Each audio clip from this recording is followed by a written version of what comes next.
বিসমিল্লাহির রহমানির রহিম। সম্মানিত সাংবাদিক ভাইগণ, প্রিন্ট ও ইলেকট্রনিক মিডিয়ার প্রতিনিধিগণ, উপস্থিত সুধীবৃন্দ, আসসালামু আলাইকুম রহমতুল্লাহ।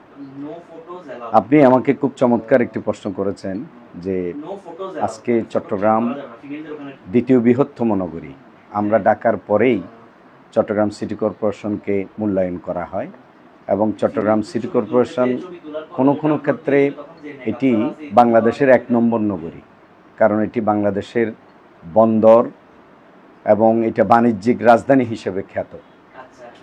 আজকে যে বাজেট দেওয়া হয়েছে চট্টগ্রাম সিটি কর্পোরেশনের পক্ষ থেকে, আপনারা দেখেছেন যে ২,২৬০ কোটি ২৪ লক্ষ টাকার বাজেট ঘোষণা করা হয়েছে।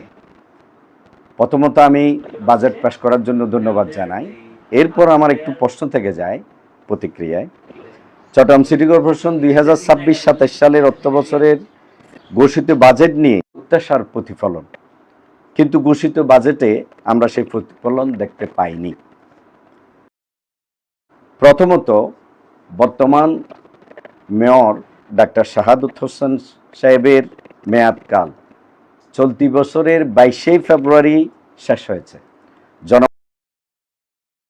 মনে প্রশ্ন রয়েছে, যদি তার দায়িত্ব পালন এবং বাজেট প্রণয়নের ইখতিয়ার আইনগতভাবে বহাল থাকে, তাহলে সেই বিষয়ে সরকার ও সংশ্লিষ্ট কর্তৃপক্ষের স্পষ্ট ব্যাখ্যা জনগণের সামনে তুলে ধরা উচিত। অন্যথায় এই বাজেটের বৈধতা নিয়েও প্রশ্ন থেকে যাবে।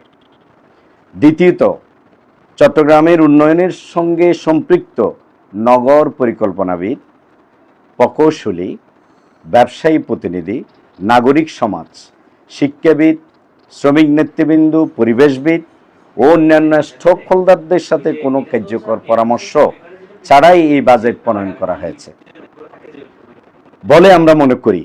অংশীজনের মতামত ছাড়া একটি কার্যকর ও বাস্তবমুখী বাজেট প্রণয়ন সম্ভব নয়।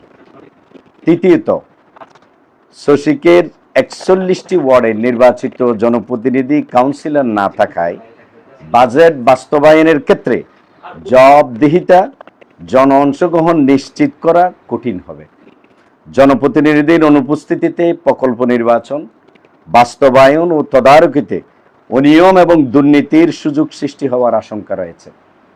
চতুর্থত, আধুনিক নগর পরিচালনার জন্য কার্যকর সিটি গভর্নেন্স প্রতিষ্ঠা এখন সময়ের অপরিহার্য দাবি, কিন্তু ঘোষিত বাজেটে প্রশাসনিক সংস্কার, ডিজিটাল গভর্নেন্স, নাগরিক অংশগ্রহণ